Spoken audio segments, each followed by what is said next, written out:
Friends, good morning friends. என்னுடைய subscribers and viewers and my family எல்லோரும் நல்லா இருக்கணும்னு நான் வேண்டிக்கிறேன்.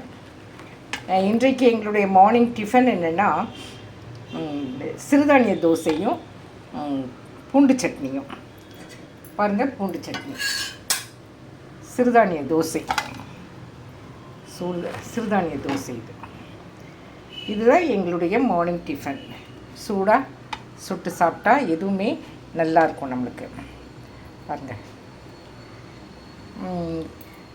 ஃப்ரெண்ட்ஸ், இந்த மாதிரி நீங்கள் சிறுதானியத்தில் செஞ்சு நீங்கள் சாப்பிடுங்க.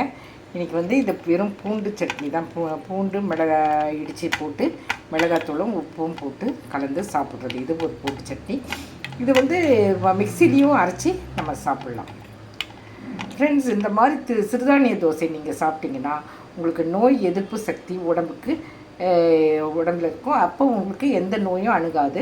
அண்ட் ஆல்சோ அந்த சுகர், பிபி எதுவுமே உங்களுக்கு அஃபெக்ட் ஆகாது. இதெல்லாம் கண்ட்ரோல் ஆகும் சிறுதானிய தோசை சாப்பிடும்போது. அது மட்டும் இல்லாமல் பூண்டு சட்னி நமக்கு நம்ம உடம்பில் இருக்கிற அந்த சீதளத்தெல்லாம் எடுத்துரும். அது மட்டும் இல்லாமல் பூண்டு சட்னி நம்முடைய உடம்பில் இருக்கிற வாயுவெல்லாம் எடுத்துரும். அதனால் பூண்டு சட்னி நம்ம வாரத்துக்கு ஒரு முறை சாப்பிட்றது ரொம்ப நல்லது. Thank you friends.